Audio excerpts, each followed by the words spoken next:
नमस्कार दोस्तों, स्वागत है आपका हमारे चैनल पर। आज हम बात करने वाले हैं एक ऐसी घटना की जो दुनिया की सियासत को हिलाकर रख देगी। जी हां, आज 8 सितंबर 2025 को ब्रिक्स की एक बड़ी वर्चुअल बैठक हो रही है, जहां रूस के राष्ट्रपति व्लादिमीर पुतिन और चीन के राष्ट्रपति शी जिनपिंग जैसे दिग्गज नेता ट्रंप की टैरिफ पॉलिसी के खिलाफ मोर्चा खोलने वाले हैं। लेकिन भारत के प्रधानमंत्री नरेंद्र मोदी जी ने इस बैठक से किनारा कर लिया है। क्या ये भारत की समझदार डिप्लोमेसी है या फिर ट्रंप को सबक सिखाने का मौका गवा दिया है भारत ने?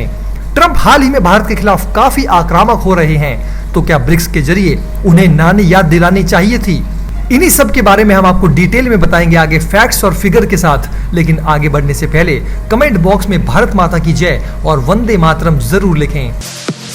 दोस्तों, सबसे पहले ट्रंप की दादागिरी के बारे में समझते हैं।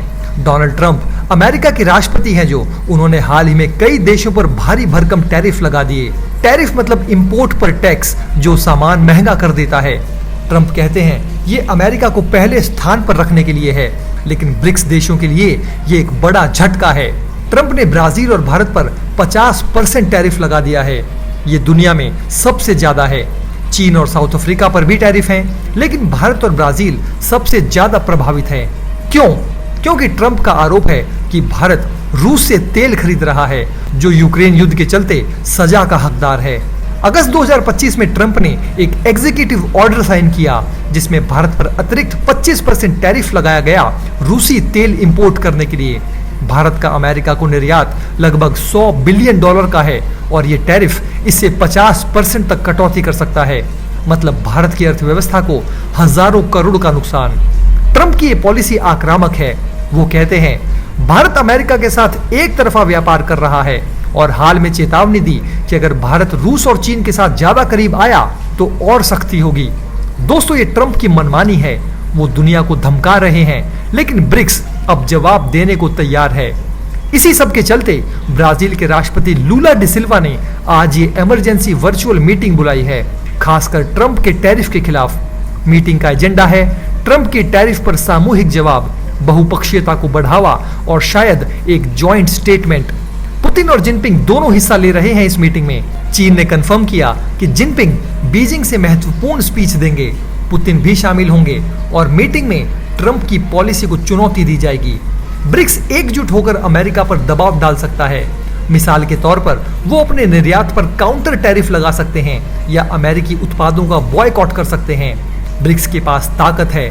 ये ग्रुप दुनिया की 45% आबादी और 35% जीडीपी कंट्रोल करता है। अगर ये नए ट्रेड एग्रीमेंट्स बनाते हैं तो ट्रंप की मनमानी खत्म हो सकती है। लेकिन अब सबसे बड़ा सवाल यह है कि भारत कहां है? मोदी जी ने मीटिंग से किनारा कर लिया और विदेश मंत्री एस जयशंकर भारत का प्रतिनिधित्व करेंगे। क्यों? आइए समझाते हैं। तो दोस्तों, ब्रिक्स में भारत एक फाउंडिंग मेंबर है। फिर मोदी जी क्यों नहीं शामिल हो रहे? ये भारत की स्मार्ट डिप्लोमेसी का हिस्सा लगता है। सूत्रों के मुताबिक ये न्यू दिल्ली का एक बैलेंसिंग एक्ट है, ताकि अमेरिका के साथ रिश्ते और खराब ना हो। भारत अगले साल ब्रिक्स की प्रेसिडेंसी संभालेगा, लेकिन अभी ट्रंप के साथ तनाव के बीच सीधे चुनौती नहीं देना चाहता। देखिए, ट्रंप हाल में भारत के खिलाफ काफी आक्रामक हैं। अगस्त 2025 में एससीओ समिट में मोदी जी ने जिनपिंग और पुतिन से मुलाकात की, जिसके बाद ट्रंप ने चेतावनी दी। ट्रंप कहते हैं भारत रूस से तेल खरीदकर गलती कर रहा है और टैरिफ बढ़ा दिए। भारत रूस से 40% तेल आयात करता है, जो सस्ता है और अर्थव्यवस्था को बचाता है। अगर भारत ब्रिक्स में ट्रंप के खिलाफ खुलकर बोलता तो अमेरिका और सख्त हो सकता था। ये समझदार कदम है, क्योंकि भारत अमेरिका का स्ट्रेटेजिक पार्टनर है। भारत और अमेरिका क्वाड में साथ हैं और ट्रेड $200 बिलियन से ज्यादा है। मोदी जी ट्रंप से रिश्ते सुधारने की कोशिश कर रहे हैं। जैसे ट्रंप ने हाल ही में मोदी जी की तारीफ की और मोदी जी ने भी ट्रंप की तारीफ कर डाली। अब बड़ा सवाल यह है कि अब भारत को इस मीटिंग को फुल सपोर्ट देना चाहिए था। हाँ, क्योंकि ट्रंप भारत के खिलाफ ज्यादा आक्रामक हो रहे हैं। हाल के दिनों में ट्रंप ने कहा भारत अमेरिका से फायदा उठा रहा है और 50% टैरिफ लगा दिया। एससीओ में मोदी, जिनपिंग और पुतिन मीटिंग के बाद ट्रंप ने फ्रेश वार्निंग दी। अगर ब्रिक्स एकजुट होता है तो ट्रंप को सबक मिलता कि दुनिया तुम्हारी नहीं है। लेकिन साथ ही साथ ये एक रिस्की कदम भी हो सकता था। अमेरिका भारत का बड़ा मार्केट है और टैरिफ बढ़ने से नौकरियां जा सकती हैं। ट्रंप के टैरिफ से भारत को सालाना 10 से 15 बिलियन डॉलर का नुकसान हो सकता है।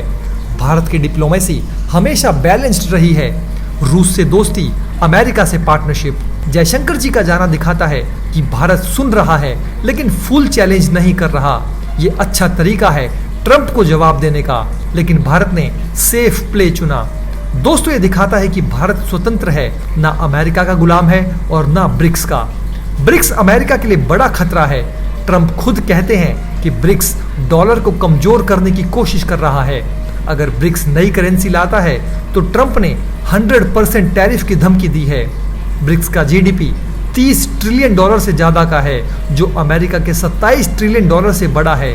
ये ग्रुप डी डॉलराइजेशन पर काम कर रहा है, मतलब डॉलर की जगह लोकल करेंसी में ट्रेड करने के लिए। 2025 में ब्रिक्स का विस्तार हुआ। अब 11 देश हैं जो ग्लोबल ट्रेड का 40% कंट्रोल करते हैं। ट्रंप की टैरिफ से ब्रिक्स मजबूत हो रहा है। ये अमेरिकी डोमिनेंस को चैलेंज कर रहा है। अगर ब्रिक्स सफल होता तो अमेरिका की अर्थव्यवस्था हिल सकती है, क्योंकि डॉलर की वैल्यू गिरेगी। यानी कि हम साफ साफ कह सकते हैं कि ट्रंप की पॉलिसी बैकफायर कर रही है। तो दोस्तों, ये पूरा मुद्दा दिखाता है कि दुनिया मल्टीपोलर हो रही है। अमेरिका अब अकेला बॉस नहीं है। ब्रिक्स की मीटिंग ट्रंप को चेतावनी है और भारत की डिप्लोमेसी मिसाल है। ट्रंप की आक्रामकता से भारत चीन रिश्ते सुधरे हैं, जैसे हाल की Modi Jinping meeting. BRICS America के लिए बड़ा खतरा है, लेकिन भारत स्मार्ट प्ले कर रहा है। ट्रंप को सबक की जरूरत है, लेकिन भारत अपने हित पहले रखेगा। क्या कहते हैं आप? कमेंट बॉक्स में बताइए। मिलते हैं अगले वीडियो में। जय हिंद। दोस्तों, अगर आप हमारे काम को पसंद करते हैं और हमारी खबरें आपको पसंद आती है तो हमारे इस चैनल को सब्सक्राइब किए बिना बिल्कुल भी मत जाइएगा। हमारे इस उभरते हुए चैनल को सपोर्ट कीजिए और आपका एक एक सब्सक्राइब हमारे लिए बहुत मायने रखता है।